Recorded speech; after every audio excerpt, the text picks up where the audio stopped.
तो हमारे चैप्टर का नाम है issue of shares. Issue of shares basically पहला चैप्टर होता है जिसमें आप किसी कंपनी के बारे में अकाउंटिंग करने का सीखते हो। अभी तक तो आप सारा पार्टनरशिप फर्म के बारे में अकाउंटिंग सीखते हो, लेकिन शेयर्स के अंदर या इशू ऑफ शेयर्स के अंदर आप किसी कंपनी के बारे में अकाउंटिंग करने के बारे में सीख रहे होते हो। अब कंपनी जो होती है उसके अंदर किस तरह से काम होता है, अगर मैं इस चैप्टर के संदर्भ में बात करूं तो कंपनी को पैसों की आवश्यकता पड़ती है। तो कंपनी पब्लिक को कहती है कि आप हमें पैसे दे दीजिए, तो हम आपको बदले में कंपनी का मालिक बना देंगे, यानी कि आपको कंपनी का हिस्सा मिलेगा। जो जितने पैसे देगा वो कंपनी का उतना बड़ा मालिक बन जाएगा, यानी कि कंपनी में उसकी उतनी हिस्सेदारी हो जाएगी। तो हिस्से को अंग्रेजी में हिस्सा वर्ड का अंग्रेजी में मतलब होता है शेयर। तो इस तरह से इस चैप्टर का नाम पड़ गया इशू ऑफ शेयर। तो कंपनी जो है वो लोगों को शेयर्स इशू करती है और लोगों से पैसा ले लेती है। अब इसमें क्या क्या बातें हमारे लिए रेलिवेंट है उसकी चर्चा कर लेते हैं। कोई भी जो शेयर होता है कंपनी का, उसकी एक फेस वैल्यू होती है। फेस वैल्यू का मतलब होता है स्मॉलेस्ट डिनोमिनेशन, यानी कि कंपनी का छोटे से छोटा हिस्सा भी हम मान लेते हैं 10 रुपए का हो सकता है, तो इस 10 रुपए को बोलते हैं फेस वैल्यू। अब कभी कभी ऐसा होता है कि कंपनी जब लोगों को शेयर्स इशू करती है तो वो कहती है कि हम आपको शेयर्स पार पर इशू करेंगे। पार पर इशू करने का मतलब होता है कि कंपनी लोगों से 10 रुपए ही मांगेगी। या हो सकता है कंपनी लोगों को बोले कि हम आपको 10 रुपए का शेयर प्रीमियम पर इशू करेंगे। प्रीमियम पर इशू करने का मतलब है, हो सकता है कंपनी 10 रुपए से ज्यादा लोगों से मांगे। और कभी कभी कंपनी कहती है कि हम आपको शेयर्स डिस्काउंट पर इशू करेंगे, यानी कि हम आपसे कम पैसे लेंगे। तो इसको बोल सकते हैं issue of share at discount. तो ये सब बातें आपको कहां से सीखने को मिली? क्योंकि आपको पहले पढ़ा रखा है। तो शेयर्स को डिस्काउंट पर इशू करना जो होता है वो प्रोहिबिटेड होता है, यानी कि उस पर प्रोहिबिशन है। यानी कोई भी कंपनी कंपनीज एक्ट 2013 के तहत कंपनी को पब्लिक को शेयर्स डिस्काउंट पर इशू नहीं कर सकती। हां, इसका एक एक्सेप्शन अवश्य है। एक्सेप्शन का मतलब है कि एक ऐसा लौता केस है जिसमें कंपनी चाहे तो अपना शेयर सस्ते दामों पर भी इशू कर सकती है। उस एक्सेप्शन को बस आपको एमसीक्यू के लिए याद रखना है।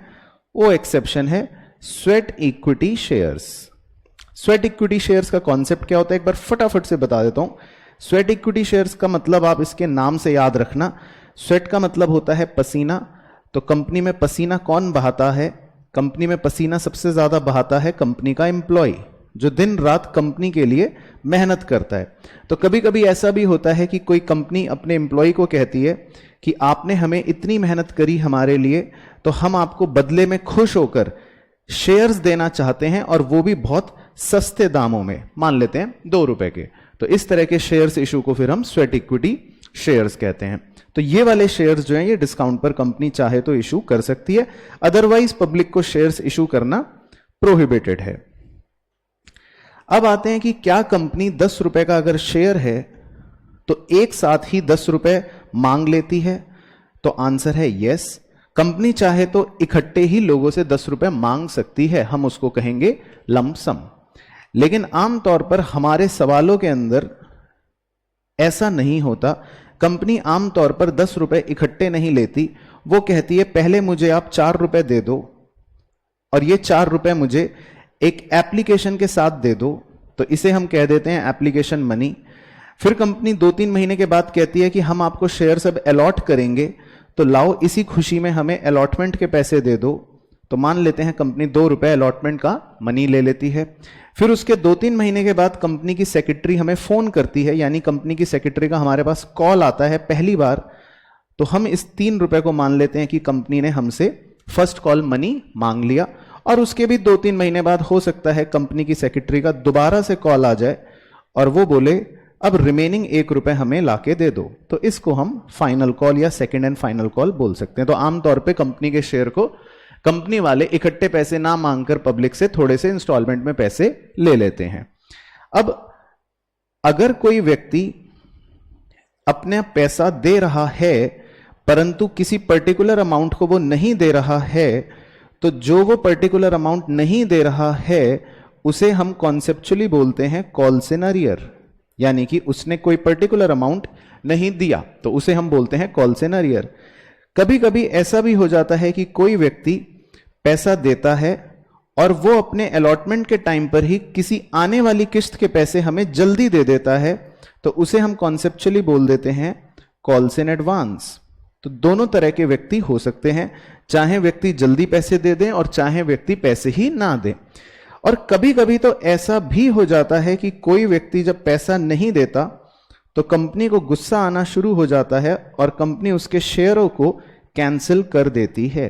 कैंसिल करने का अंग्रेजी में यहां पर कॉन्सेप्ट होता है कि शेयर्स को फोरफीट कर देना, यानी कि शेयर्स अब उस शेयर होल्डर से रद्द करवा दिए जाते हैं। वो उस कंपनी का अब मालिक या हिस्सेदार नहीं रहता और कंपनी उसके शेयर्स को फोरफीट कर लेती है। और अगर कंपनी चाहे तो किसी के भी शेयर्स फोरफीट होने के बाद किसी तीसरे आदमी को वो री इशू भी कर सकती है। अब री इशू करने के टाइम पर आपको ध्यान रखना है कि री इशू जब होता है शेयर, तो वो पार पर भी किया जा सकता है, वो प्रीमियम पर भी किया जा सकता है, और तो और वो डिस्काउंट पर भी री इशू किया जा सकता है। तो इससे हमने क्या इंपॉर्टेंट बात सीख ली कि जब शेयर पहली बार इशू होता है तो वो डिस्काउंट पर इशू नहीं हो सकता, लेकिन जब शेयर री इशू होता है तो फिर वो डिस्काउंट पर री इशू हो सकता है। तो इसको एग्जाम में क्वेश्चन घुमा के लैंग्वेज में दे सकता है, तो अलर्ट रहना है। पहली बार शेयर इशू करेंगे तो डिस्काउंट पर नहीं हो सकता, लेकिन अगर दोबारा तिबारा चौबारा कभी भी शेयर इशू करेंगे या री इशू करेंगे तो वो डिस्काउंट पर इशू हो सकता है। अब कंपनी का एक प्रोसीजर होता है। कंपनी कहती है कि भाई हमारी एक मैक्सिमम लिमिट है कैपिटल की, जो हमने अपने मेमोरेंडम ऑफ एसोसिएशन में मेंशन कर रखी है, MOA में। मान लेते हैं कंपनी की मैक्सिमम लिमिट है 10 लाख रुपए की, तो कंपनी इस 10 लाख रुपए को इस प्रकार से डिवाइड करके लिख लेती है कि 1 लाख शेयर्स ऑफ ₹10 ईच। तो कंपनी की इस मैक्सिमम लिमिट वाली कैपिटल को, जो उसके मेमोरेंडम ऑफ एसोसिएशन में मेंशन होती है, हम क्या बोलते हैं? Very good, authorised share capital या नॉमिनल शेयर कैपिटल या रजिस्टर्ड शेयर कैपिटल, कुछ भी कह सकते हैं। अब कंपनी अपनी इस मैक्सिमम लिमिट में से ही कुछ शेयर्स पब्लिक को इशू करके देती है। मान लेते हैं कंपनी ने 1 लाख में से 60,000 शेयर्स ही पब्लिक को इशू करे, तो जितने शेयर्स वो पब्लिक को इशू करती है उस शेयर्स की कैपिटल वैल्यू को हम क्या बोलते हैं? Very good, issued share capital बोलते हैं। अब जब पब्लिक अप्लाई करना शुरू करती है, पब्लिक कहती है मुझे भी शेयर चाहिए, मुझे भी शेयर चाहिए, मुझे भी शेयर चाहिए, तो कंपनी जो है उसके पास एप्लीकेशंस रिसीव होना शुरू होते हैं, लोगों की चिट्ठियां आनी शुरू हो जाती हैं, लोग शेयर्स मांगना शुरू कर देते हैं। अब हो सकता है जब चिट्ठियां कंपनी के पास आए तो जरूरी नहीं है कि कंपनी ने 60,000 शेयर्स ही इशू करे हैं तो एग्जैक्टली 60,000 एप्लीकेशंस ही आए। हो सकता है कंपनी के पास 70,000 शेयर्स की एप्लीकेशन आ जाए, हो सकता है कंपनी के पास 60,000 शेयर्स की ही एप्लीकेशंस आ जाए, हो सकता है कंपनी के पास 50,000 शेयर्स की एप्लीकेशंस आ जाए, यानी कि 3 तरह की प्रोबेबिलिटीज बन सकती हैं। तो अगर कंपनी ने 60,000 शेयर्स इशू करे हैं तो हो सकता है उस 60,000 से ज्यादा चिट्ठियां आ जाएं, एग्जैक्टली 60,000 चिट्ठियां आ जाएं, या 60,000 से कम चिट्ठियां आ जाएं। तो इन कॉन्सेप्ट्स के हमें नाम पता होने चाहिए। अगर 60,000 से यानी इशूड शेयर से ज्यादा चिट्ठियां आ जाएं तो हम उस कॉन्सेप्ट को कहते हैं ओवर सब्सक्रिप्शन, और अगर 60,000 से यानी कि इशूड शेयर से कम चिट्ठियां आ जाएं तो उसे हम कहते हैं अंडर सब्सक्रिप्शन। और अगर एग्जैक्टली ही 60,000 चिट्ठियां आ जाएं तो उसे हम क्या कहते हैं? Full subscription. तो फुल सब्सक्रिप्शन अगर है तो कोई टेंशन वाली बात ही नहीं है, तो हम हंसते खेलते आगे बढ़ जाएंगे। लेकिन अगर अंडर सब्सक्रिप्शन या ओवर सब्सक्रिप्शन है तो फिर हमें थोड़ी सी माथे पर शिकन लानी पड़ेगी, यानी कि थोड़ा सोचना पड़ेगा। अंडर सब्सक्रिप्शन में आपको सिर्फ एक थ्योरेटिकल पॉइंट याद होना चाहिए, वो ये कि अगर चिट्ठियां 90% भी नहीं है, यानी कि वो 90% सब्सक्रिप्शन भी कंप्लीट नहीं कर पा रही हैं, जैसे हमारे केस में नहीं कर पा रही हैं, क्योंकि कंपनी ने 60,000 शेयर्स इशू करे तो उसका 90% कितना हुआ? 54,000।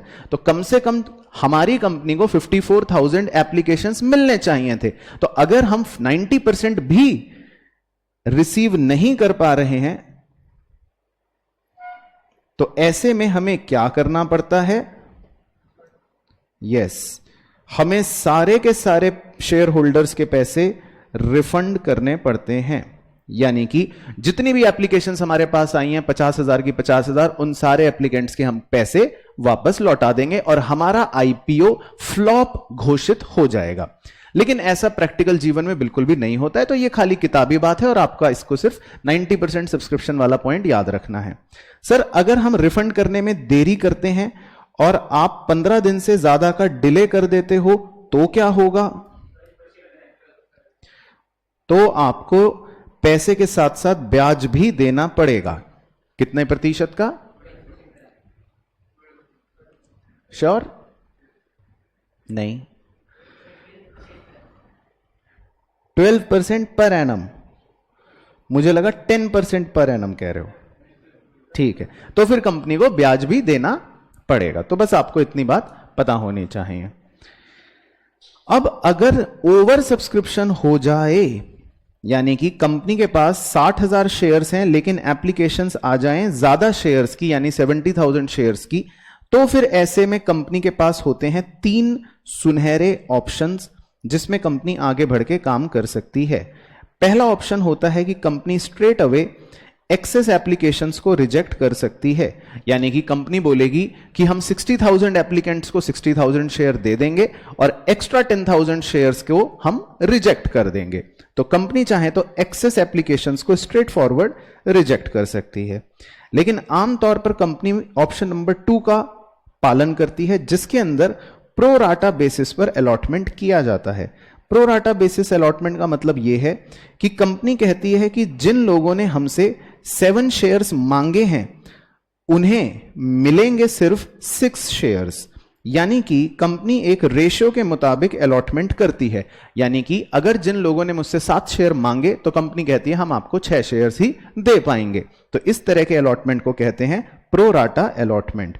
और अगर कंपनी चाहे तो पहले और दूसरे ऑप्शंस के कॉम्बिनेशन को भी चुन सकती है, यानी कि थोड़े से एप्लीकेशंस रिजेक्ट कर देगी और बाकी एप्लीकेंट्स को प्रो राटा बेसिस पर शेयर्स अलॉट कर देगी। तो ओवर सब्सक्रिप्शन में कंपनी के पास किसी भी तरह का ऑप्शन है जो वो चुन सकती है। अब इसके बाद एक छोटा सा पॉइंट है जो हमें थ्योरी के लिए पता होना चाहिए, जिसके लिए मैं 2 केसेस बना लेता हूं। एक शेयर होल्डर है जिसने कंपनी के पैसे अभी तक नहीं पे करे, यानी कि जिसने कंपनी के साथ कॉल्स इन अरियर कर रखा है, लेकिन मान लेते हैं 2 महीने के बाद उसके अंतरात्मा से आवाज आई और 2 महीने बाद उसने अपने कॉल्स इन अरियर वाले पैसे दे दिए। लेकिन कंपनी कहती है कि क्योंकि तुमने 2 महीने का समय एक्स्ट्रा लिया तो हम तुमसे 2 महीने का क्या चार्ज करेंगे? इंटरेस्ट चार्ज करेंगे। तो आपको मुझे यह बताना है कि कॉल्स इन अरियर पर कंपनी इस बदमाश से कितने प्रतिशत इंटरेस्ट लेगी? Very good.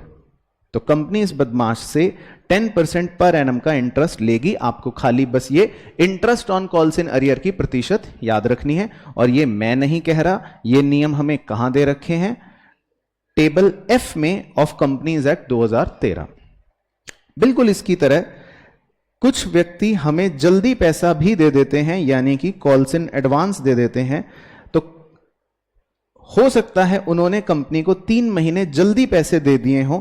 तो ऐसे में कंपनी कहती है कि आप बहुत भले व्यक्ति हैं, आपने हमें 3 महीने जल्दी पैसा दिया तो हम आपको इंटरेस्ट देंगे।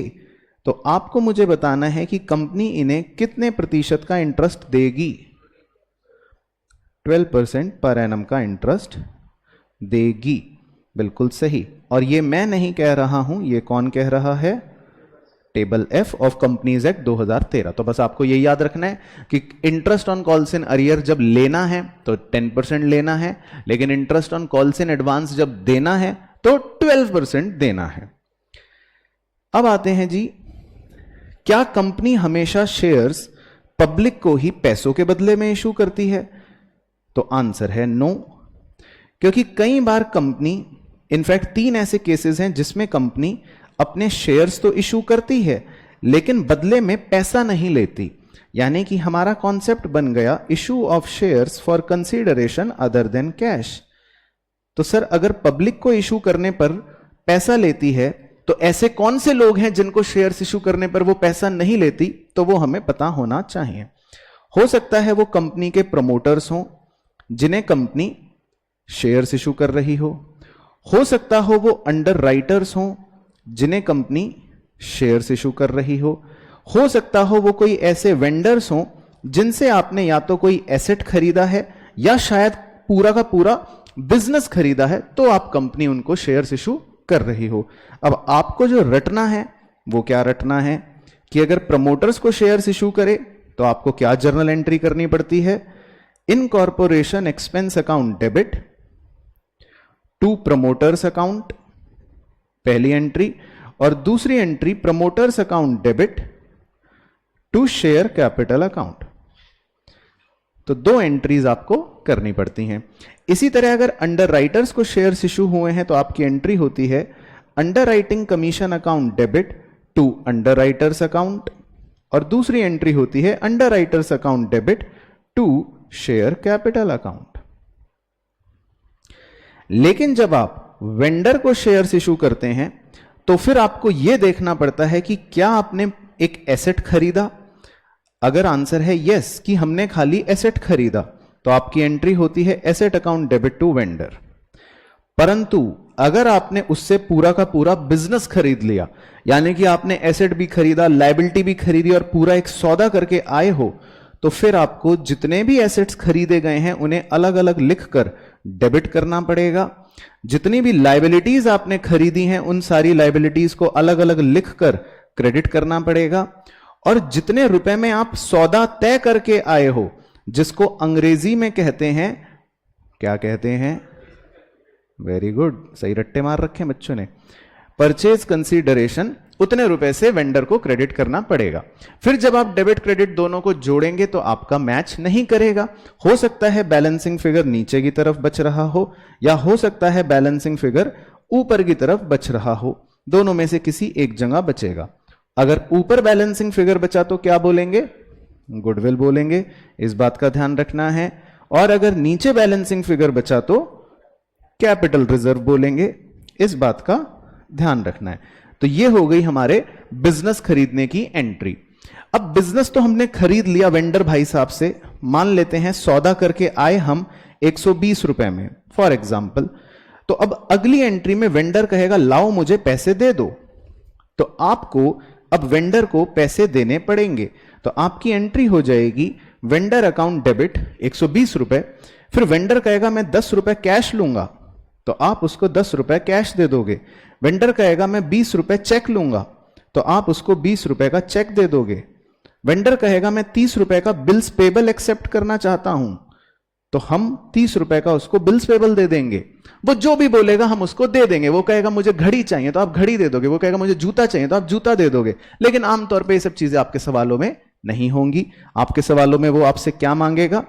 वो कहेगा मुझे शेयर्स दे दो, तो आप टू शेयर कैपिटल लिखकर उसको शेयर दे दोगे। और हां, हो सकता है शेयर आपने प्रीमियम पर इशू करके दिया हो, इफ एनी, तो आपको सिक्योरिटी प्रीमियम को भी चिपकाना पड़ जाएगा, what ever the case may be. तो ये वाली एंट्री हमारी डिपेंड करेगी क्वेश्चन टू क्वेश्चन, जो भी क्वेश्चन कहेगा उसके अकॉर्डिंगली हम पेमेंट कर देंगे। तो क्रक्स क्या हो गया कि चाहे कैसा भी केस हो, इन तीनों केसेस के अंदर कंपनी को पैसा रिसीव नहीं होता। इन तीनों ही केसेस के अंदर कंपनी शेयर इशू तो कर रही होती है, लेकिन for consideration other than cash.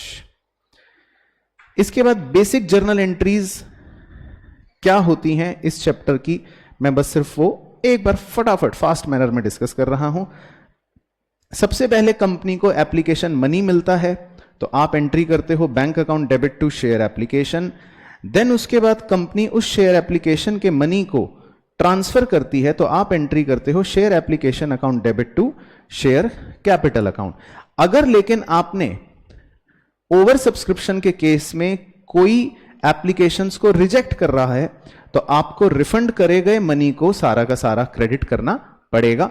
और अगर आपने कोई प्रोराटा अलॉटमेंट करा है तो जितना भी एक्सेस अमाउंट आप शेयर अलॉटमेंट पर एडजस्ट करते हो उतने एक्सेस एडजस्ट अमाउंट को आपको शेयर अलॉटमेंट के नाम से भी क्रेडिट करना पड़ेगा, वॉट एवर द केस में भी। उसके बाद आप शेयर अलॉटमेंट का पैसा मांगते हो लोगों से, तो उसके लिए share allotment account debit to share capital. हो सकता है अलॉटमेंट पर प्रीमियम भी हो, तो प्रीमियम का सिंपल सा नियम है, उसको आपको शेयर कैपिटल के साथ ही हमेशा क्रेडिट करना पड़ेगा। फिर उसके बाद आपको अलॉटमेंट का पैसा रिसीव हो जाता है लोगों से, तो आप एंट्री करते हो bank account debit to share allotment account. अब एक प्रोबेबिलिटी ये भी है कि क्या पता कुछ लोग आपको अलॉटमेंट का पैसा ना दे रहे हो, तो जितने भी रुपए आपको कॉल्स इन अरियर के नहीं मिलते आप उतने रुपए से कॉल्स इन अरियर अकाउंट को अपना नुकसान मार्क कर डेबिट कर देते हो, और अगर पैसे मिल गए तो कोई बात नहीं। फिर इसके बाद आप फर्स्ट कॉल के पैसे ड्यू करते हो, यानी कि फर्स्ट कॉल के पैसे मांगते हो, उसकी एंट्री होती है share first call account debit to share capital account. और फिर आपको शेयर फर्स्ट कॉल के पैसे मिल जाते हैं तो उसकी एंट्री होती है bank account debit to share first call. अब हो सकता है कोई एक ऐसा व्यक्ति हो जो फर्स्ट कॉल के साथ साथ आपको सेकंड कॉल के पैसे भी एडवांस में दे दे, तो फिर आपको एक कॉल्स इन एडवांस नाम की लायबिलिटी को मानते हुए क्रेडिट करना पड़ता है जितने रुपए आपको एडवांस में मिले, इफ एनी। और फिर उसके बाद सेम पैटर्न पर आप अपने सेकंड कॉल की भी एंट्री कर लेते हो। पहले आप सेकंड कॉल का पैसा मांग लोगे तो share second call account debit to share capital, और उसके बाद जब आपको पैसे मिलेंगे तो बैंक अकाउंट डेबिट, और क्योंकि कॉल्स इन एडवांस आपको पहले रिसीव हो चुका था उतने रुपए से अब आपको कॉल्स इन एडवांस अकाउंट को बंद करना पड़ेगा जो आपने छठी एंट्री में ओपन करा था, to share second call account. तो इस तरह की हमने प्रैक्टिस ऑलरेडी सवालों के अंदर कर रखी है, तो ये बेसिक एंट्रियां हो गई। अब आते हैं सबसे सुप्रीम कॉन्सेप्ट पर जिसका सवाल 100% आना तय है और जिसके बिना चैप्टर अधूरा रहेगा। वो सुप्रीम कॉन्सेप्ट ये है कि कैसे शेयरों को फोरफीट किया जाता है, यानी कि आपको सीखनी है और समझनी है कि शेयर फोरफीचर की क्या एंट्री होती है। तो इसकी एंट्री सिर्फ एक होती है और जो बहुत ही सिंपल होती है, आप शेयर कैपिटल अकाउंट को डेबिट करते हो, लेकिन उतने रुपए से डेबिट करते हो जितनी called up face value company ने शेयर होल्डर से अभी तक मांगी है। ध्यान रखना, कॉल्ड अप। हो सकता है अगर कोई अनकॉल्ड पोर्शन हो तो उस अनकॉल्ड पोर्शन को आपको छोड़ना पड़ेगा, आप खाली कॉल्ड पोर्शन ही फेस वैल्यू का लेंगे। इसके बाद हो सकता है आपको कोई सिक्योरिटी प्रीमियम रिजर्व को भी डेबिट करना पड़े। सिक्योरिटी प्रीमियम रिजर्व आप उतना ही डेबिट करोगे जितने रुपए का प्रीमियम आपको रिसीव नहीं हुआ है। अगर कोई प्रीमियम रिसीव हो चुका है तो आपको सिंपली उसको इग्नोर करना पड़ेगा, क्योंकि सेक्शन 52 ऑफ कंपनीज एक्ट 2013 ये कहता है कि सिक्योरिटी प्रीमियम रिजर्व को आप 5 ही तरीकों से इस्तेमाल कर सकते हो। वो 5 आपको रटने हैं। किसी को याद है क्या क्या? Very good. या तो आप उसको fully paid bonus share issue करने के लिए कर सकते हो, या फिर आप प्रिलिमिनरी एक्सपेंस राइट ऑफ करने के लिए कर सकते हो, डिबेंचर्स के इशू के टाइम के डिस्काउंट या लॉस को राइट ऑफ करने के लिए कर सकते हो, या शेयर्स को अपने बायबैक करने के लिए कर सकते हो। Very good. या रिडम्पशन के टाइम का प्रीमियम पे करने के लिए कर सकते हो। तो सिक्योरिटी प्रीमियम को आप 5 ही तरह से इस्तेमाल कर सकते हो। तो इसीलिए अगर प्रीमियम आपको एक बार रिसीव हो जाए तो आप अपने मन से उसको कैंसिल नहीं कर सकते, ये हमारा सेक्शन 52 कंपनीज एक्ट का कहता है। तो सिक्योरिटी प्रीमियम रिजर्व हम उतना ही डेबिट करेंगे जितना हमें नहीं मिला। फिर उसके बाद आप क्रेडिट क्या करते हो? आप क्रेडिट कर सकते हो टू शेयर फॉरफीचर अकाउंट। इसके अंदर बेसिकली हम वो अमाउंट लिखते हैं जो हमें बदमाश से रिसीव हो चुका है, और इस पर हम एक छोटा सा ए या 1 का सिंबल बना लेते हैं अपने आगे के पर्पस के लिए। और जितने भी रुपए हमें उस बदमाश से नहीं मिले हैं उसे हम कॉल्स इन अरियर नाम देकर इकट्ठा लिख सकते हैं, the money which we have not received. और हम चाहें तो कॉल्स इन अरियर ना लिखकर अलग से भी उन किश्तों का नाम लिख सकते हैं जिस पर उसने पैसा नहीं दिया। अगर उसने अलॉटमेंट के पैसे नहीं दिए तो 2 शेयर अलॉटमेंट, अगर उसने शेयर फर्स्ट कॉल का पैसा नहीं दिया तो 2 share first call and so. तो ये हमारे शेयर्स फॉरफीचर की कॉन्सेप्चुअल एंट्री हो गई। फिर शेयर्स फॉरफीट होने के बाद हो सकता है कंपनी ये बोले कि हम ये शेयर्स अब आगे किसी सामने वाले व्यक्ति को री इशू भी करना चाहते हैं। तो अगर कंपनी शेयर्स को री इशू कर रही है तो फिर आपको 2 एंट्रीज करनी पड़ेंगी अनिवार्य। पहली एंट्री होती है शेयर्स को री इशू करने की, जिसमें आप बैंक अकाउंट को डेबिट करते हो री इशू प्राइस के साथ और शेयर कैपिटल को क्रेडिट करते हो पेड अप या कॉल्ड अप वैल्यू के साथ। पेड अप या कॉल्ड अप वैल्यू आपको क्वेश्चन में गिवन होगी। फिर जब भी आप शेयर्स री इशू करोगे तो हो सकता है आपका री इशू प्राइस ज्यादा हो और कॉल्ड अप वैल्यू कम हो, या हो सकता है री इशू प्राइस कम हो और कॉल्ड अप वैल्यू ज्यादा हो। यानी कि हो सकता है आप शेयर्स को डिस्काउंट पर री इशू कर रहे हो, या हो सकता है आप शेयर्स को प्रीमियम पर री इशू कर रहे हो, यानी कि ऊपर नीचे कहीं पर भी एक बैलेंस हो सकता है। तो अगर आप प्रीमियम पर री इशू कर रहे हैं तो पहले की तरह ही सिक्योरिटी प्रीमियम क्रेडिट हो जाएगा। लेकिन अगर आप डिस्काउंट पर री इशू कर रहे हैं, यानी कि डिस्काउंट ऑन री इशू अगर है, तो हम डिस्काउंट अकाउंट को डेबिट नहीं करते हैं। एक विशेष अकाउंट का नाम होता है जिसे हम डेबिट करते हैं और वो क्या होता है? Share forfeiture account, right. तो इसका हमें ध्यान रखना है और इसकी जो भी वैल्यू होती है उस पर हम छोटा सा एक बी बना लेते हैं अपने आगे के रेफरेंस के लिए। तो शेयर फॉरफीचर अकाउंट में आपको बस एक चीज का ध्यान रखना है कि जब हमने ऊपर व्यक्ति के शेयर फॉरफीट करे होते हैं तो उससे रिसीव हुआ हुआ पैसा हम शेयर फॉरफीचर अकाउंट में क्रेडिट कर रहे होते हैं, जिसको हमने नाम दिया था ए। और जब हम डिस्काउंट दे देते हैं री इशू पर तो हम उसी शेयर फॉरफीचर अकाउंट को डेबिट भी कर देते हैं, जिसको हमने नाम दे रखा है बी। तो आपको सबसे इंपॉर्टेंट चीज एक चीज का ध्यान यह रखना है कि बी अमाउंट जो होगा वो कभी भी मरते दम तक ए अमाउंट से बड़ा नहीं हो सकता।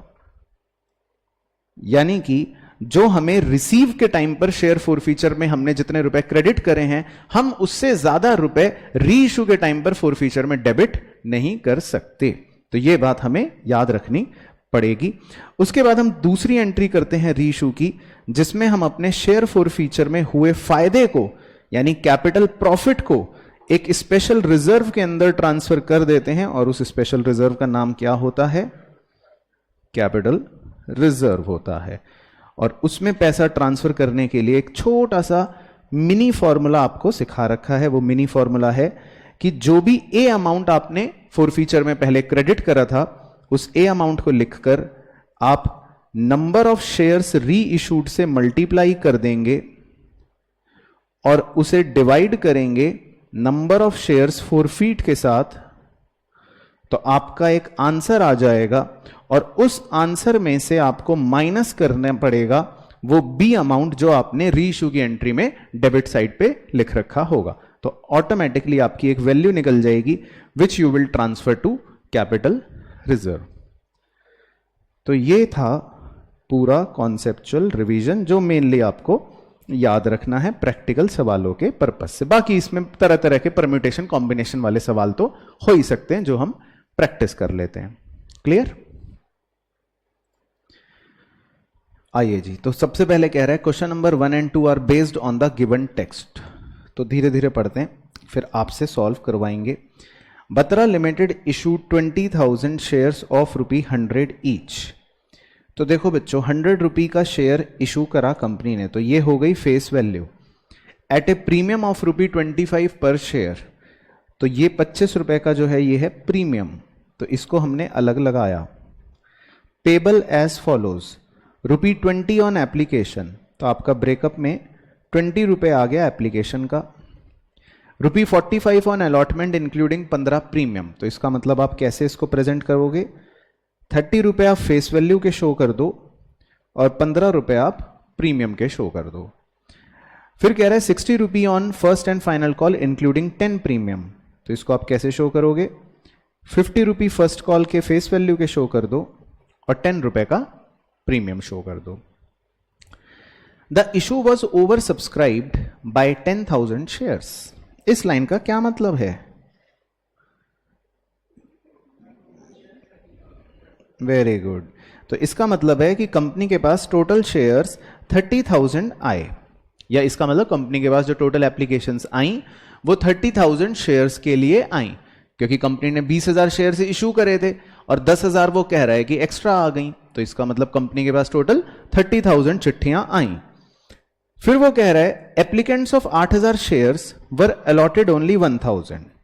तो इसका मतलब कंपनी ने 8,000 शेयर मांगने वालों को सिर्फ 1,000 शेयर्स ही अलॉट करे। तो इस कॉन्सेप्ट को आप क्या कहते हो? Pro rata. तो इसका रेशो है 8:1। आप 8 मांगोगे तो 1 मिलेगा, 8 शेयर मांगने पर आपको 1 शेयर मिल रहा है। फिर वो कह रहे हैं applicants of 1,000 shares were sent letter of regrets. इसका मतलब रिजेक्शन। तो कंपनी ने 1,000 एप्लीकेंट्स को तो दुख से भरी चिट्ठी भेज दी कि भाई हम माफी चाहते हैं, आपको शेयर नहीं मिल पाएंगे। तो अब कितने एप्लीकेंट्स बच गए? 21,000 बच गए। तो उनको हमने कितने शेयर्स अलॉट कर दिए होंगे? कंपनी के कितने थे? 20,000 शेयर्स थे, है ना? उसमें से 1,000 तो पहले वालों को दे चुकी कंपनी ऑलरेडी।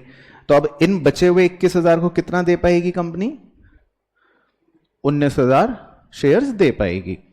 तो इसका मतलब बचे हुए 21,000 एप्लीकेंट्स को कंपनी ने अपने 19,000 शेयर्स दे दिए होंगे। तो ये भी एक प्रकार से प्रोराटा कैटेगरी की अलॉटमेंट हो गई। तो इसका अगर मैं रेशियो पूछूं तो वो कितना होगा? 21:19। तो 21 शेयर मांगे लेकिन 19 शेयर मिले। The excess amount received at the time of application was to be adjusted only against allotment। कह रहे जो भी आपको एक्स्ट्रा पैसे मिलेंगे वो आप खाली अलॉटमेंट तक ही एडजस्ट करोगे। अगर उससे भी ज्यादा आगे बढ़ गई मामला तो कह रहे over payments exceeding the amounts due on allotment were to be refunded. तो यानी कि समझ गए कहानी? आपको एक्सेस जो भी मिलेगा पैसा वो खाली अलॉटमेंट तक ही एडजस्ट करना है, अगर उससे ज्यादा भी एक्सीड हो गया तो फिर वो रिफंड कर देना। All the money at the time of allotment and call was duly received. हमें सारे पैसे बच्चों समय पर मिल गए, कोई बदमाश नहीं है। चलो तो अब देखते हैं वो 2 सवाल क्या पूछ रहा है। सवाल number 1, what pro rata allotment is made in the question. कह रहा है क्वेश्चन में कौन सी प्रोराटा अलॉटमेंट की गई है 4 ऑप्शनों में से। तो ये तो हम निकाल ही चुके थे सवाल पढ़ते पढ़ते, मेरी मदद से आपने चेप लिया था। तो 21:19 यही प्रोराटा अलॉटमेंट कर रखी, बाकी तो सारे ऑप्शन गलत हैं। अब सेकंड वाला करने के लिए मैं आपको दूंगा 4 मिनट का समय। तो अब आपको यह निकालना है कि कितना अमाउंट रिफंड होगा। आइए तो जी, पहले अगर मैं प्रोराटा वाली जो कैटेगरी है जिन्होंने 8,000 शेयरों के लिए अप्लाई करा था, मैं उनकी अगर चर्चा करूं तो उनसे हमें एप्लीकेशन मनी जो पहले रिसीव हुआ होगा 8,000 शेयर्स इंटू 20 रुपए। लेकिन मुझे उनसे जो एप्लीकेशन मनी लेना चाहिए, क्योंकि मैंने उनको सिर्फ 1,000 शेयर ही अलॉट करे, तो 1,000 शेयर इंटू 20 रुपए, मुझे उनसे सिर्फ 20,000 रुपए ही लेने चाहिए। तो क्या मैं ये बोल सकता हूं कि प्रोराटा कैटेगरी वाले पहले वाले लोगों से मैंने 1,40,000 रुपए एक्स्ट्रा लिए हैं? क्या यहां तक सब बच्चे एग्री हैं? फिर जब मैं उन प्रोराटा 1 कैटेगरी वाले लोगों से अलॉटमेंट के 45 रुपए मांगूंगा, तो मैंने उनसे 1,000 शेयर्स उनको अलॉट करें, तो मैं उनसे 45,000 रुपए अलॉटमेंट के मांगूंगा। तो वो ये कहेंगे कि भाई हमारे एक्सेस ऑलरेडी आपके पास हैं, तो आप ये एक्सेस एडजस्ट कर लो, उसमें से पैसा एडजस्ट कर लो। तो आप उनके 45,000 रुपए एक्सेस एडजस्ट कर लेंगे। तो 45,000 एक्सेस एडजस्ट करने के बावजूद भी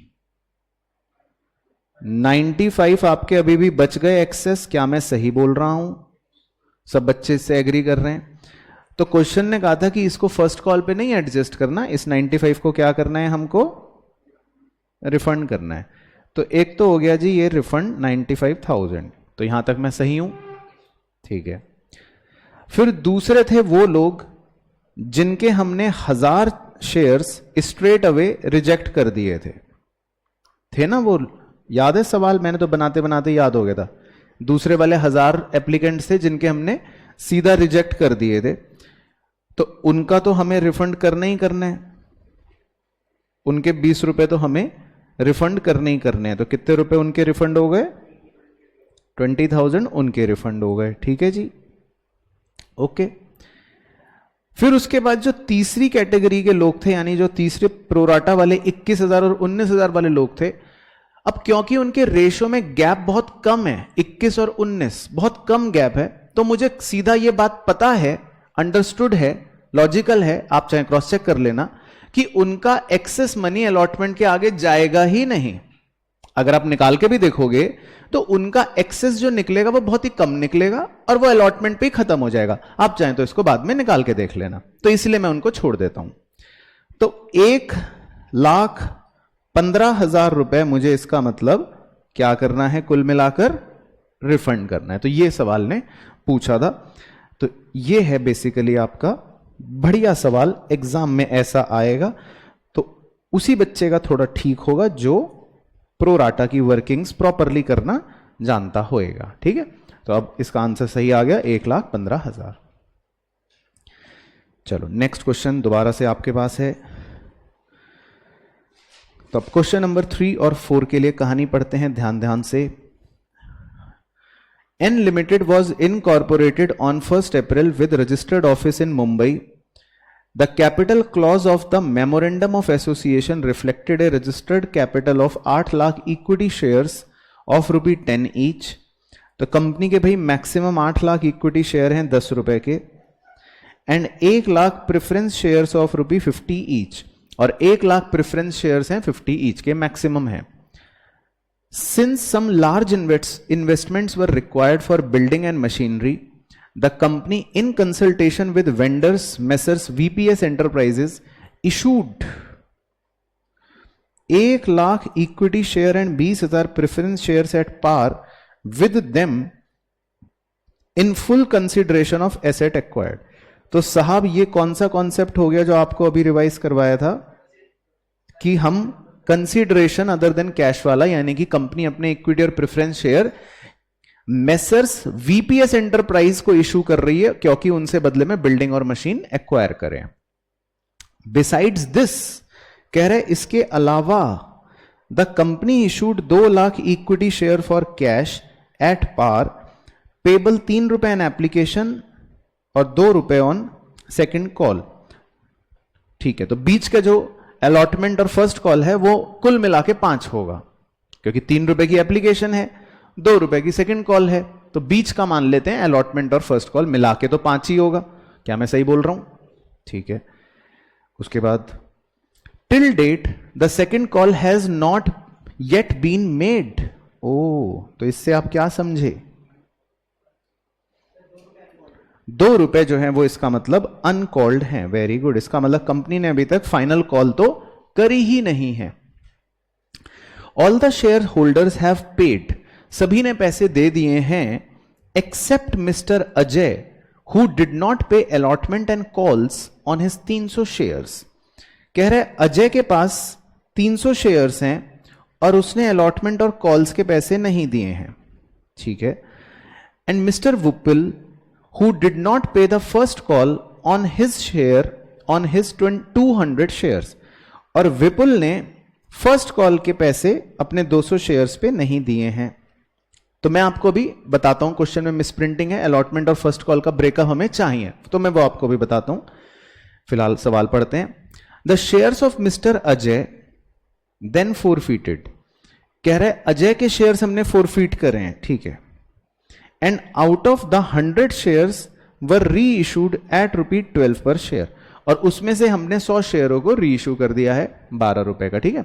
तो खाली अजय के ही शेयर्स फोरफीट हुए हैं, विपुल के शेयर्स तो फोरफीट नहीं हुए।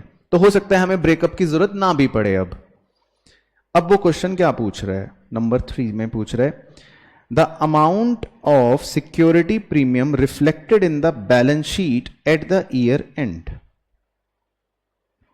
तो बेहतरीन सवाल। चलिए, तो 5 मिनट का आपको, 5 तो वैसे ज्यादा है, 2 मिनट का आपको समय मिलेगा सोचने का। तो सोचें, फिर आपसे पूछते हैं। चलिए, तो बच्चों ने सोच लिया, लेकिन हम चेक कर लेंगे। तो वैसे अगर आप सवाल पढ़ोगे यहां तक तो उसमें तो कहीं पर भी, मतलब शुरू की 1 2 3 4 5 6 7 लाइनों तक तो कहीं पे प्रीमियम तक का जिक्र है नहीं, क्योंकि सीधा सीधा कंपनी ने वेंडर को भी पार पर ही इशू करे लिखा भी है, और पब्लिक को भी पार पर ही इशू करे लिखा भी है, ठीक है ना। अब मैं अजय की जो कहानी है वहां से आपके साथ एक बार बना लेता हूं।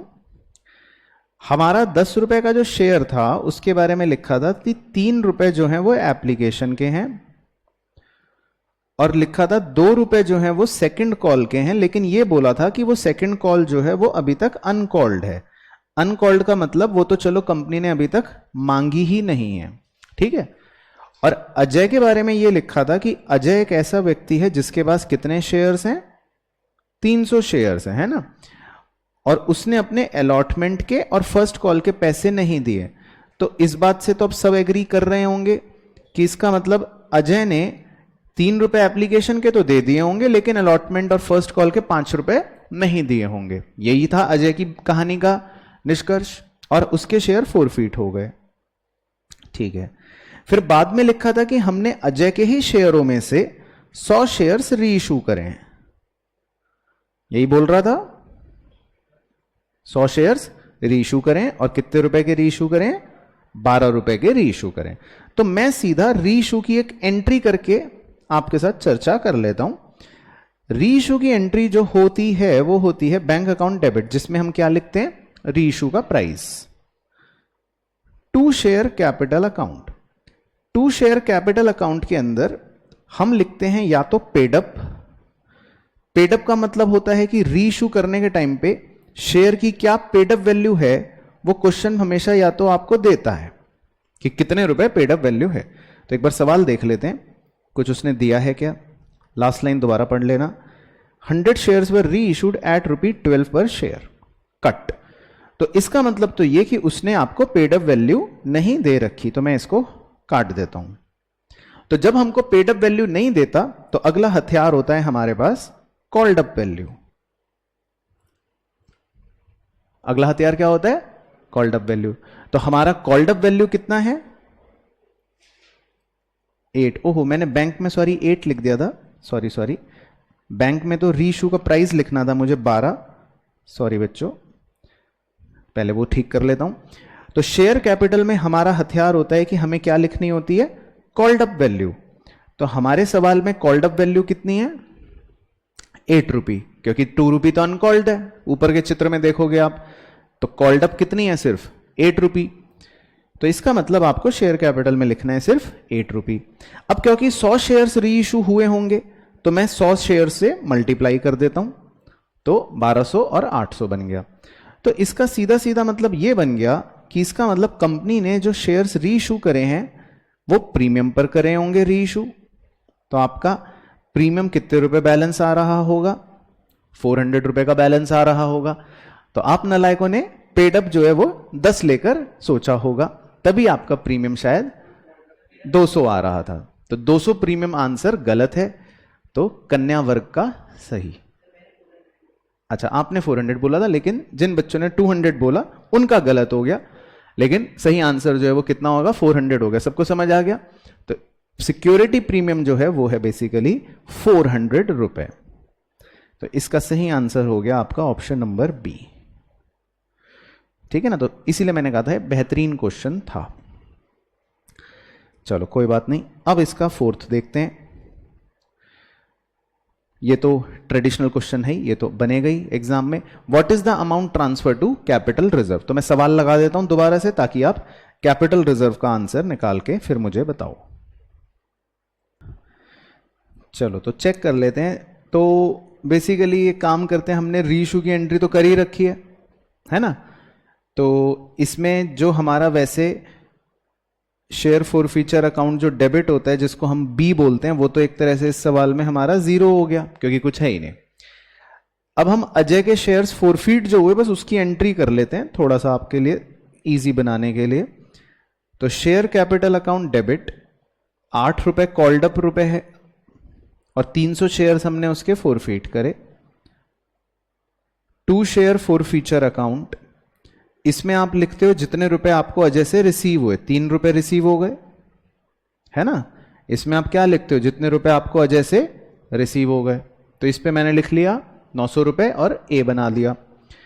और जितने रुपए आपको रिसीव नहीं हुए यानी कि 5 रुपए, उसको आप कहते हो कॉल्स इन अरियर। तो अगर मैं सीधी सीधी फॉर फीचर की एंट्री देखूं तो क्या यही बनेगी, सब बच्चे एग्री कर रहे हैं, ठीक है। तो मेरा ए अमाउंट तो है 900 रुपए और मेरा बी अमाउंट जो है वो है 0 रुपए। ओके,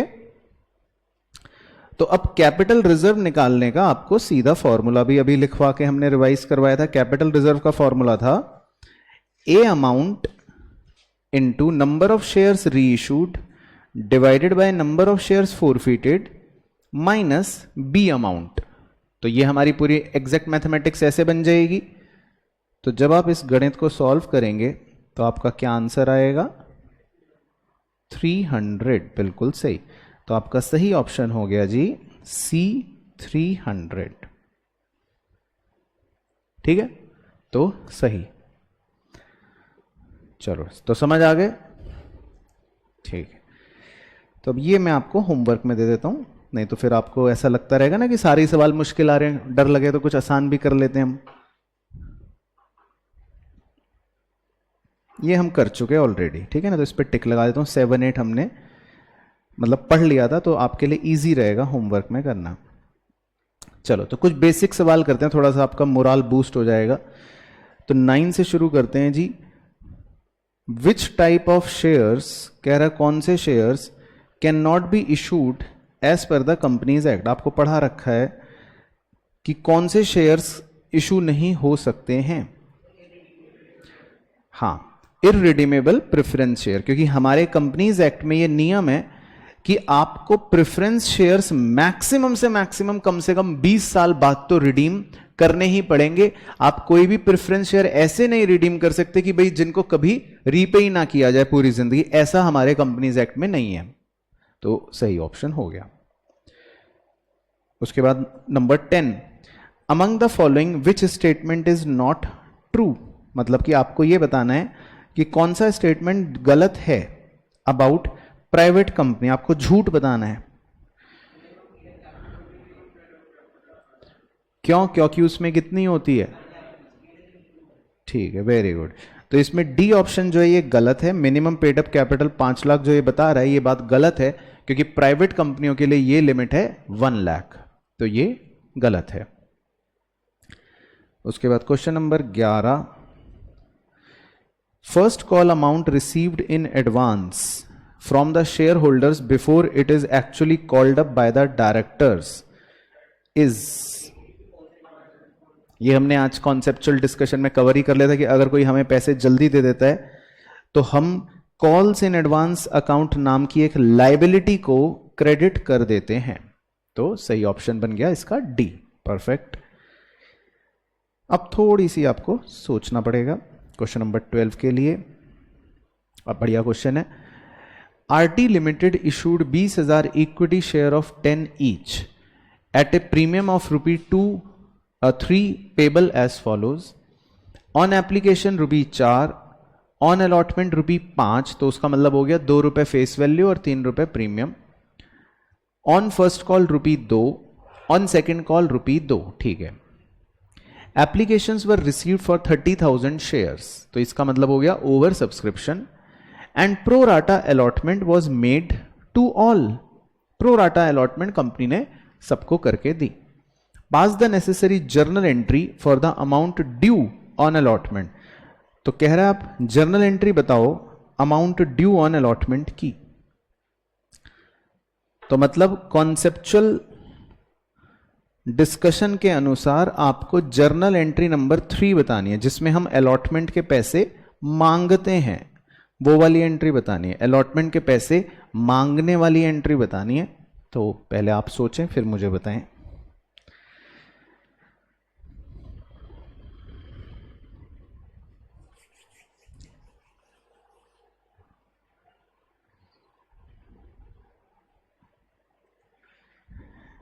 चलो, तो थर्ड एंट्री वैसे क्या करते हैं हम, शेयर अलॉटमेंट अकाउंट डेबिट। तो उसमें हमारे जितने भी इशूड शेयर होते हैं, यानी 20,000 शेयर्स हैं, आप उसको मल्टीप्लाई करोगे 5 रुपए से, तो आप कितने रुपए मांगोगे, 1 लाख रुपए मांगोगे। तो share allotment account debit 1 lakh, तो इतना तो सभी में ऑप्शंस में हो गया। फिर अब उसमें 2 रुपए आपकी फेस वैल्यू है और 3 रुपए आपका प्रीमियम है। तो 2 शेयर कैपिटल में आप खाली 2 ही रुपए लिखोगे, तो 2 रुपए और 20,000 शेयर हैं तो हो गए 40,000 शेयर कैपिटल में लिखोगे, और 3 रुपए आपका प्रीमियम है, तो 3 रुपए इंटू 20,000 शेयर, 60,000 आप प्रीमियम में लिखोगे। तो ये वाला जो ब्रेकअप है सिर्फ ए ऑप्शन में ही आपको दे रखा है।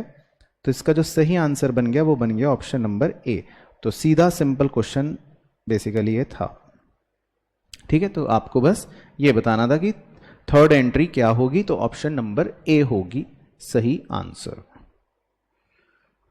चलो, उसके बाद 13 आपका होमवर्क है। उसके बाद 14 पूछ लेते हैं आपसे। Agro limited invited application for 20,000 shares of rupee value of rupee 10. The amount is payable as ₹3 on application and ₹5 on allotment and balance on first and final call. Applications were received for 30,000 shares. Find out the amount received on application. कह रहा आपको application पे कितने रुपए receive हुए। तो basically आपसे वो कॉन्सेप्चुअल डिस्कशन के मुताबिक जर्नल एंट्री नंबर 1 पूछ रहा है, जिसमें हमें एप्लीकेशन मनी रिसीव होती है, वो पूछ रहा है। तो बहुत ही आसान हो गया अब तो आपके लिए, क्योंकि एक ही एंट्री है जिसमें बैंक अकाउंट डेबिट लिखा है। तो वैसे भी आपकी फर्स्ट एंट्री होती है bank account debit to share application. बाकी ए बी डी ऑप्शन तो वैसी शक्ल से गलत हो जाएंगे, तो ये वाला आंसर तो आप डायरेक्टली भी बता सकते हो। क्लियर? तो सही आंसर हो गया ऑप्शन नंबर सी। इसके बाद क्वेश्चन नंबर 15, ये भी आप बताएंगे। Security premium reserve can be used for many purposes, among the following for which purpose security premium reserve can not be used. तो ये हमने अभी कॉन्सेप्चुअल डिस्कशन में डिस्कस कर ही लिया था कि इसको हम ए के लिए कर सकते हैं, बी के लिए कर सकते हैं, सी के लिए कर सकते हैं, लेकिन डी के लिए नहीं कर सकते। उसके बाद नंबर 16, थोड़ा सा पेन चलाना पड़ेगा अब आपको। X Limited forfeited 1000 shares of ₹10 each for the non-payment of the final call of 2 रुपए। तो एक कंपनी ने 1000 शेयर फोरफीट कर दिए, जिसमें 2 रुपए नहीं मिले और 8 रुपए मिल गए होंगे। These shares were reissued at ₹8 पर शेयर फुल्ली पेड अप। फिर इन शेयरों को 8 रुपए में रीइशू कर दिया और फुल्ली पेड अप रीइशू कर दिया, यानी कि 2 रुपए का डिस्काउंट होगा रीइशू पर। Find out the amount of capital reserve. तो आपको सीधा सीधा कैपिटल रिजर्व निकालना है, तो फटाफट निकाल सकते हो। क्या आंसर आएगा? 6000। तो इसमें आपका सीधा सीधा ए अमाउंट रहा होगा, 1000 शेयर्स हैं और 8 रुपए हमें मिले, और बी अमाउंट रहा होगा 1000 शेयर हैं और 2 रुपए का हम डिस्काउंट दे रहे हैं। तो अगर मैं सीधा ए माइनस बी कर दूं तो मेरा आंसर कितना आ गया कैपिटल रिजर्व? 6000। सही, परफेक्ट। तो आपको जरूरी नहीं है सारी एंट्री लिख कर करनी है, आप सीधा ए और बी अमाउंट सोच के डायरेक्टली कैपिटल रिजर्व भी बता सकते हो या निकाल सकते हो। तो सही आंसर आ गया। इसके बाद क्वेश्चन नंबर 17, ये भी आप बताओगे कि which should be deducted from subscribed share capital. Very good. तो ये हमने बैलेंस शीट के अंदर सीखा था कि सब्सक्राइब्ड शेयर कैपिटल में से हम किसको एज ए डिडक्शन शो करते हैं? कॉल्स इन अरियर को। जितने रुपए हमें नहीं मिलते उसको हम सब्सक्राइब शेयर कैपिटल में से डिडक्ट कर लेते हैं। परफेक्ट। उसके बाद 18, balance of share for future account after the shares have been reissued is transfer to capital reserve, simple question, ये भी हमको आता है। उसके बाद question number 19, which of the following is not true about company, इनमें से क्या गलत है कंपनी के लिए। Company is a natural person, ये बात गलत है क्योंकि कंपनी का फीचर होता है company is an artificial person. चलो ठीक है, तो थोड़े से आसान क्वेश्चनों में से आपका मोरल बूस्ट हो गया होगा। अब क्वेश्चन नंबर 20, थोड़ा सा पेन चलाना पड़ेगा अब आपको। X Limited forfeited 2000 shares of ₹10 each, which were issued at par, held by Naresh for the non-payment of allotment money of ₹4. The called up value per share was ₹9. On the forfeiture, the amount debited to share capital account will be. तो आपको बस ये बताना है कि forfeiture की entry के time पर आप जब शेयर कैपिटल अकाउंट डेबिट लिखते हो तो उसमें आप क्या लिखोगे। तो उसका हमने कॉन्सेप्ट क्या सीखा था, उसमें हम क्या लिखते हैं, कॉल्ड अप फेस वैल्यू लिखते हैं। तो इस सवाल की सेकंड लाइन में क्या दे रखा है, कॉल्ड अप कितने रुपए है वैल्यू, 9 रुपए है वैल्यू। तो अगर 9 रुपए कॉल्ड अप है और 2000 शेयर्स हमने फोरफीट करे एक्स के, तो क्या आंसर आ जाएगा 18,000, सही। तो ये भी आ जाएगा, है ना। उसके बाद 21, very simple question, under which head share capital is shown in the balance sheet. तो ये हमने दोनों जगह पढ़ रखा है, शेयर होल्डर्स फंड, सही। According to Companies Act, company can not issue share at discount, company जो है वो डिस्काउंट पर शेयर इशू नहीं कर सकती। उसके बाद 23, थोड़ा सा पेन चलाना पड़ेगा अब।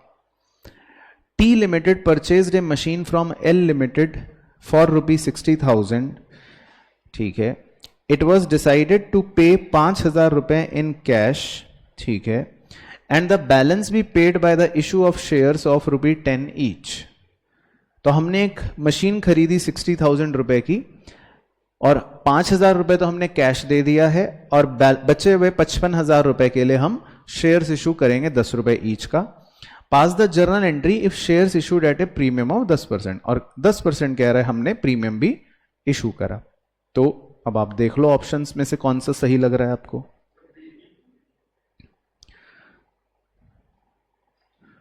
श्योर, पक्का, ठीक है। तो आप वैसे भी सोच सकते हो भाई, ए ऑप्शन में अगर आप शेयर कैपिटल की वैल्यू देखो तो है 45,000, तो ये उसका वैसे भी 10% तो है ही नहीं प्रीमियम, तो वैसे ही गलत हो गया। ऐसी सी ऑप्शन में तो शेयर कैपिटल ही 9,000 दे रहा है और प्रीमियम में 45 लिख के दे रहा है, तो ये भी गलत ही हो गया। बी ऑप्शन जो है उसमें vendor account debit 55,000, to share capital 50,000, और उसका अगर आप 10% निकालोगे भी प्रीमियम तो वो 5,000 ही होता है। तो इसका मतलब बी एंट्री जो है वो बिल्कुल कॉन्सेप्चुअली सही आंसर बैठ रही है, और अगर आप वैसे भी सॉल्व करोगे तो भी वैसे भी वही आएगा, ठीक है। तो सही आंसर हो गया बी ऑप्शन, परफेक्ट। चलो अब आपकी जान सूखेगी। क्वेश्चन नंबर 24 से तुक्के मारने हैं आपको अब बेसिकली।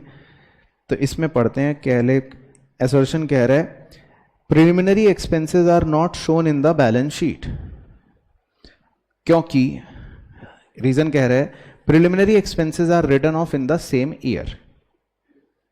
तो इसके बारे में तो हमें पता ही नहीं है अब, है ना। तो प्रिलिमिनरी एक्सपेंस जो होते हैं बेसिकली होते हैं कि जब कंपनी इनकॉर्पोरेट होती है ना, जब कंपनी इनकॉर्पोरेट होती है उस समय जो भी खर्चे होते हैं उसे इनकॉर्पोरेशन एक्सपेंस या प्रिलिमिनरी एक्सपेंस कहते हैं। तो एक्सपेंस जो होते हैं उनको हम बैलेंस शीट में शो नहीं करते हैं। तो इतना यहां तक स्टेटमेंट ट्रू है। और वो कह रहा है कि प्रिलिमिनरी एक्सपेंसेस को हम राइट ऑफ कर देते हैं सेम ईयर में, मतलब कि हम उसको पीएनएल में डाल देंगे या हम उसको प्रीमियम के अगेंस्ट एडजस्ट कर देंगे। तो ये बात वो सही कह रहा है, ठीक है ना। तो बेसिकली ये स्टेटमेंट्स बिल्कुल परफेक्ट हैं, एप्ट हैं, यानी कि ऑप्शन ए जो है वो इसका सही ऑप्शन है। उसके बाद 25, इक्विटी शेयर्स आर दो shares that do not preference shares या that are not preference share, थोड़ी अंग्रेजी की माफी कर लेना वो तो, क्योंकि reason equity shares are the least issued class of shares and carry the minimum risk and reward of the business. क्यों? और ये सब कहां पढ़ा आपने? इक्विटी शेयर्स कह रहा है least issue class of shares जिनमें सबसे कम रिस्क होता है, तो ये बात तो फॉल्स है, क्योंकि इक्विटी शेयर्स में बल्कि रिस्क ज्यादा होता है, प्रेफरेंस शेयर्स में रिस्क कम होता है, तो ये बात उसने गलत कही है। तो सही ऑप्शन हो गया सी। तो ए इज ट्रू और सी इज आर इज फॉल्स। चलो उसके बाद क्वेश्चन नंबर 26 भी चेक करते हैं। Calls in arrear is the amount that has not been called by the company but has been paid by the share holder, क्योंकि assertion is false. ठीक है, तो इसमें आसान हो गया मामला हमारे लिए। कॉल्स इन अरियर जो है वो कह रहा है कि कंपनी ने कॉल नहीं करा पर शेयर होल्डर ने पे कर दिया, तो ये गलत है। ये तो इनफैक्ट कॉल्स इन एडवांस की परिभाषा है। तो जैसे ही एसर्शन गलत हो जाए तो अपने को डी ऑप्शन पे टिक लगा देना है। चलो 27 भी कर लेते हैं। 27 में कह रहा है minimum subscription is the minimum amount that must be subscribed by the public. True. और रीजन कह रहे हैं because minimum subscription has been fixed at 80% of the assured amount. तो और कितना है वो? 90। ये भी हमने आज कॉन्सेप्ट में कर लिया था पॉइंट। तो इसका मतलब कि A is true and R is false. चलो अब कुछ 5 तुक्के मारेंगे हम ट्रू फॉल्स में। तो सबसे पहला A, security premium reserve can be used for writing off preliminary expense. तो ये तो पढ़ ही लिया था, ट्रू। ठीक है।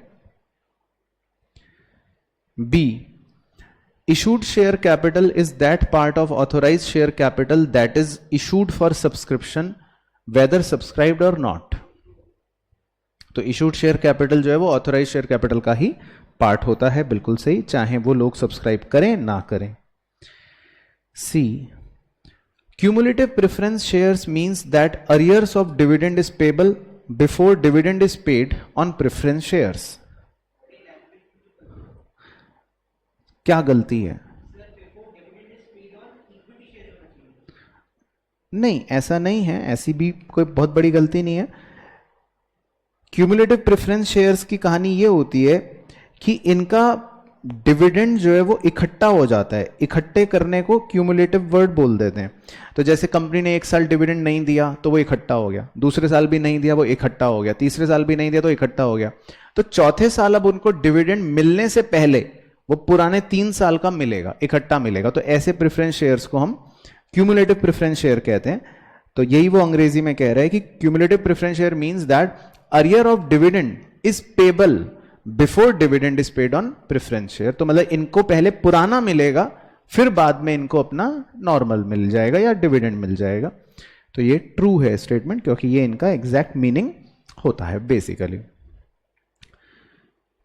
चलो उसके बाद D, subscribed share capital can be less than और equal to issued share capital but can not be मोर।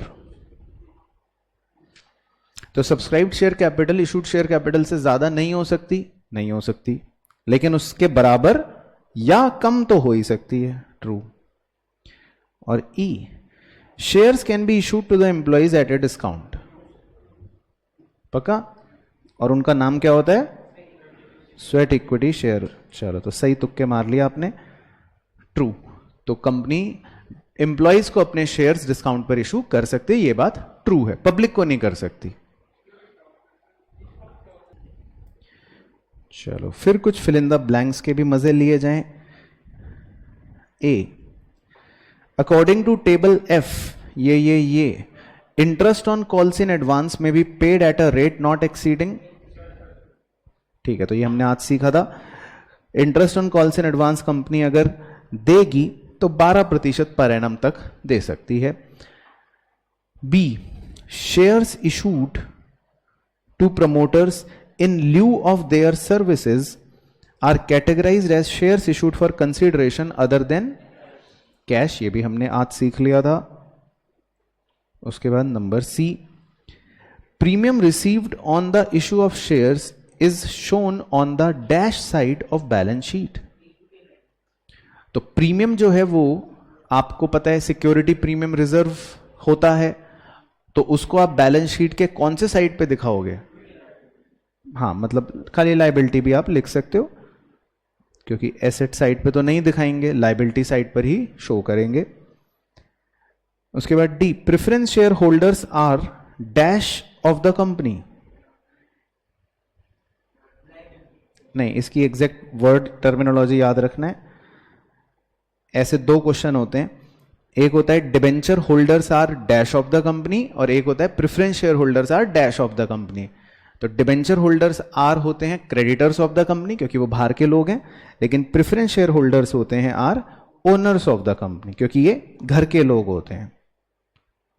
और इक्विटी शेयर होल्डर्स भी are owners of the company. Basically share holders are owners of the company and debenture holders are creditors of the company. होता है, इन्हें dividend मिलता है, और इनका नाम क्या है देखो, शेयर होल्डर। तो शेयर होल्डर वर्ड आते ही समझना है मालिक। मालिक आ गए भाई, छोटे मालिक हैं तो क्या हुआ, मालिक नहीं है, हैं इनकी कोई इज्जत नहीं है। उसके बाद E, the percentage associated with preference shares is prefix. जो परसेंटेज होती है प्रेफरेंस शेयर होल्डर से पहले 10%, ये वो जो प्रीफिक्स होता है, इज द रेट ऑफ। वो क्या रेट होता है भाई, जैसे ऐसे लिखा है 9% प्रेफरेंस शेयर्स, तो ये 9% का मतलब क्या, हाँ ये होता है रेट ऑफ डिविडेंड। इसी तरह डिबेंचर में लिखा होता है 9% डिबेंचर, तो वो क्या होता है, रेट ऑफ इंटरेस्ट, है ना, कूपन रेट बोलते हैं। तो 9% प्रेफरेंस शेयर्स में ये 9% का मतलब होता है रेट ऑफ डिविडेंड। तो इन प्रेफरेंस शेयर होल्डरों को 9% डिविडेंड फिक्स मिलेगा। चलो कुछ मैच द फॉलोइंग के भी मजे लें। नंबर 30 का ए,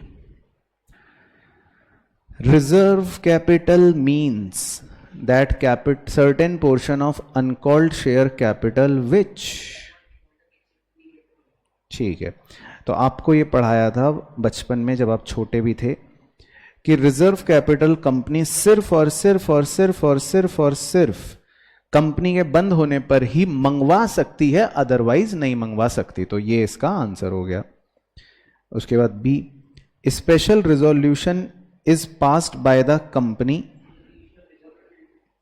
for creation of reserve capital. Reserve capital तभी क्रिएट करा जा सकता है जब कंपनी स्पेशल रिजोल्यूशन पास करे।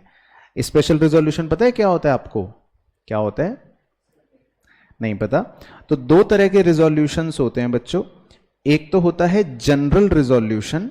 जनरल रिजोल्यूशन का मतलब है कि भाई मैंने वोटिंग करवाई और 50% से ज्यादा जिधर भी वोट आ गए वो बात मान ली जाएगी। भाई मैंने कहा पढ़ाई करें या मस्ती करें, तो अगर 50% से ज्यादा बच्चों ने कहा पढ़ाई करें तो फिर पढ़ाई हो जाएगी। ये तो है जनरल रिजोल्यूशन।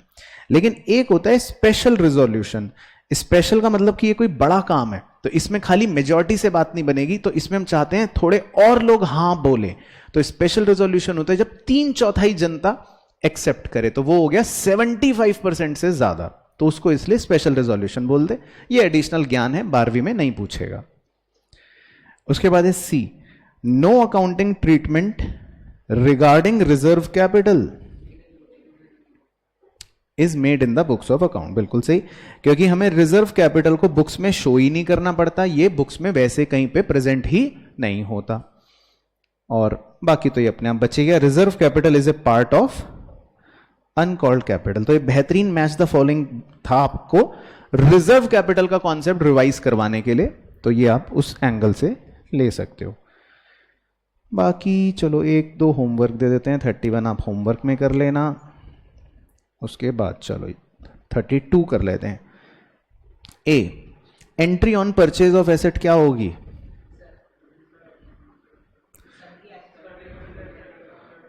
ठीक है, वेरी गुड, नंबर 2 होगी। Entry on issue of share at par वाली क्या होगी? 4, वेरी गुड, क्योंकि उसमें पार वाली एंट्री हो रही है। उसके बाद C, entry on issue of share at premium वाली क्या होगी? 3, क्योंकि उसमें सिक्योरिटी प्रीमियम हमारा क्रेडिट हो रहा है। और issue of shares to promoters, वो हमने वैसे भी लिख रखा है या याद है? आपको याद होना चाहिए कि वो होती है incorporation expense account debit to share capital. चलो सही, सिंपल। उसके बाद 33 आप होमवर्क में कर लेना, मैच द फॉलोइंग है। 34 कर लेते हैं चलो हम आपके साथ। 34 में कह रहा है शेयर एप्लीकेशन मनी रिसीव्ड, बताओ कौन?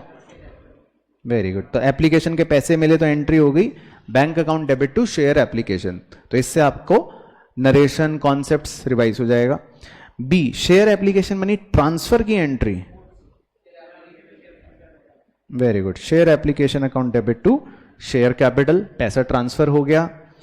देन उसके बाद C, share allotment money due, very good, तो अलॉटमेंट के पैसे मांगने की एंट्री हो गई share allotment account debit to share capital A. और शेयर अलॉटमेंट मनी रिसीव्ड, तो वैसे तो ऑटोमेटिकली बच गया और पता भी है हमें bank account debit to share allotment. Clear? चलो तो बस अब एक लास्ट क्वेश्चन कर लेते हैं 35। इसके लिए आपको थोड़ा कलम उठाना पड़ जाएगा अपना। Read the following case study, तो पहले तो केस स्टडी को पढ़ना पड़ेगा।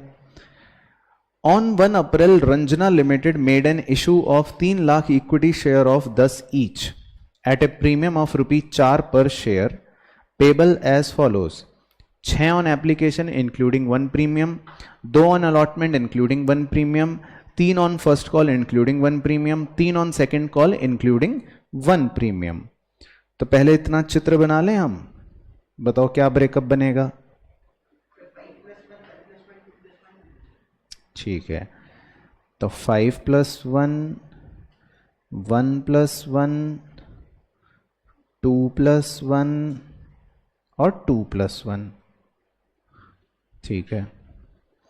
उसके बाद applications were received for 4.5 lakh shares of which applicants for 90,000 were rejected, ठीक है, and their money were refunded. Rest of the applicants were issued share on pro rata basis and their excess money was adjusted towards allotment। तो इसका भी diagram बना लेते हैं चिट्ठियों का। तो भाई 4.5 लाख टोटल एप्लीकेशंस कंपनी के पास आई,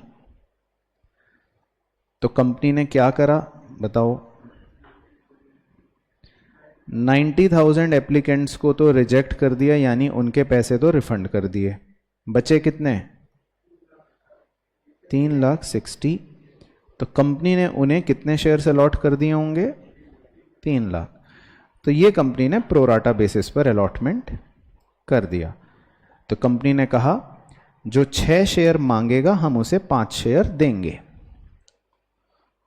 ओके, फिर इसके बाद Jatin to whom 6,000 shares were allotted, कह रहे जतिन को 6,000 शेयर्स अलॉट हुए हैं। तो क्या आप ये बता सकते हो कि जतिन ने कितने शेयर के लिए अप्लाई करा होगा?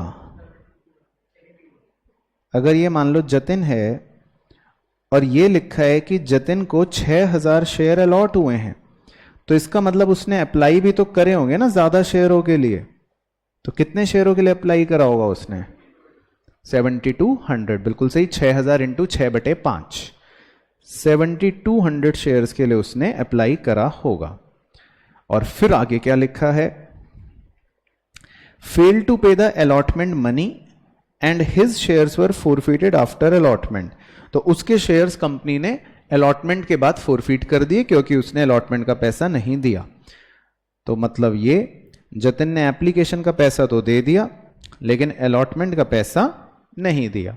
तो कंपनी ने उसके शेयरों को क्या करा? अलॉटमेंट के बाद ही फोरफिट कर दिया। तो जतिन कैसा बदमाश है? छोटा क्यों है? इससे बड़ा बदमाश तो कोई पैदा ही नहीं हुआ धरती पर। तो जो दूसरी इंस्टॉलमेंट ही नहीं दे रहा, मतलब एक तरह से एप्लीकेशन के बाद वो कुछ भी नहीं दे रहा, तो वो तो बड़ा बदमाश है। तो अच्छा, इसके बाद रुचि, लो दूसरी बदमाश भी आ गई।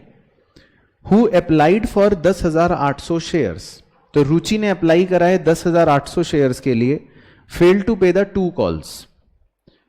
तो अब रुचि ने अगर अप्लाई करे हैं 10,800 शेयर्स, तो ये बताओ रुचि को अलॉट कितने हुए होंगे? अगर रुचि ने अप्लाई करे हैं 10,800 शेयर्स, तो रुचि को मिले कितने होंगे? 9,000। Very good. 10,800 इंटू 5/6। तो कह रहे उसने दोनों कॉल्स नहीं दी, तो रुचि कैसी बदमाश है? छोटी बदमाश। ठीक है। फिर कह रहा है and on her such failure her shares were forfeited, तो हमने रुचि के शेयर्स भी फोरफिट कर दिए। ठीक है। 12,000 forfeited shares were reissued as fully paid up on the receipt of ₹9 per share. तो 9 पर शेयर मतलब ये तो हो गया री इशू प्राइस, और फुल्ली पेड अप का मतलब होता है 10 रुपए। तो 12,000 शेयर्स जो हैं वो री इशू हो गए बेसिकली, ये मतलब हो गया। और लिखा है comma the whole of Ruchi's shares being included. तो इसमें कह रहे हैं रुचि के तो सारे के सारे ही शेयर्स इंक्लूडेड हैं, तो मतलब 12,000 में से 9,000 तो रुचि के ही होंगे। तो बताओ जतिन के कितने? 3,000। Very good. तो पहले सबको सवाल समझ आ गया? किसी को कोई दिक्कत परेशानी तो सवाल से संबंधित नहीं है? ठीक है, चलो तो अब मैं आपसे करवा लेता हूं क्या पूछ रहा है क्वेश्चन। तो पहला तो सिंपल है, 2 मिनट के अंदर बच्चे बताएंगे। Number 1, what is the amount refunded to share holders? Share holders को बताइए जी कितना अमाउंट रिफंड करना है। तो आप सॉल्व करेंगे, मैं आपको दे रहा हूं समय। तो वेरी सिंपल, कैसे आप अपना चित्र देख सकते हो। हमने कितने एप्लीकेशंस रिजेक्ट कर दिए? 90,000 एप्लीकेशंस रिजेक्ट कर दिए। तो हमें इनका पैसा रिफंड करना पड़ता है, यस कि नो? करना पड़ता है ना। तो बस आप इनके 90,000 एप्लीकेशंस के 6 रुपए थी ना एप्लीकेशन मनी, वो वापस लौटा दोगे। तो कितने रुपए वापस लौटाने अपने को? 540। बाकी प्रोराटा वालों के तो लिखा था कि भाई आगे एडजस्ट हो जाएंगे, तो उसमें तो कोई आपका रिफंड वैसे भी नहीं निकलना था। तो इसमें तो सीधा सीधा आपसे बस ये पूछा था कितने रुपए आपको रिफंड करने। तो बिल्कुल सही बच्चों ने जो सोचा या बताया 5,40,000 सही आंसर, परफेक्ट। उसके बाद number 2, what is the excess amount received along with application money adjusted with allotment? तो आपको बस ये बताना है कि कितने रुपए आपको अलॉटमेंट पर मिले, कितने रुपए आपको एप्लीकेशन पर मिले जो आप अब आगे अलॉटमेंट पर एडजस्ट करोगे। मतलब इसमें आपको वो प्रोराटा वाली वर्किंग से देखकर बस ये बताना है कितने रुपए आपको एक्स्ट्रा मिले। ठीक है, तो 2 मिनट का समय, फटाफट बताओ।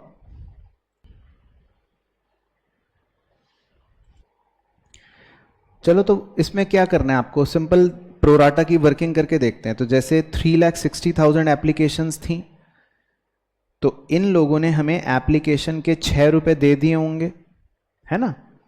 तो ये कितने रुपए आ गए? 21,60,000। लेकिन हमने इनको 3 लाख शेयर्स ही अलॉट करे, तो इसका मतलब हमें इनसे सिर्फ 18 लाख रुपए ही लेने चाहिए। क्या मैं सही बोल रहा हूं? तो सीधा सीधा हमारा ये मतलब हो गया कि हमने कितने रुपए एक्स्ट्रा ले लिए हैं? 3,60,000 रुपए। इसका मतलब हमने एक्स्ट्रा ले लिए हैं। तो अब आप जब जाहिर सी बात हो गई, अब तो आगे करने की भी जरूरत नहीं है। तो इसका मतलब जब आप आगे अलॉटमेंट पे पैसे एडजस्ट करोगे तो कितने एडजस्ट करोगे? 3,60,000 एडजस्ट करोगे।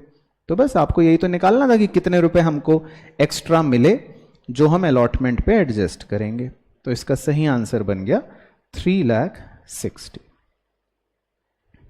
चलो, तो बहुत बहुत मुबारका, डन फॉर द डे।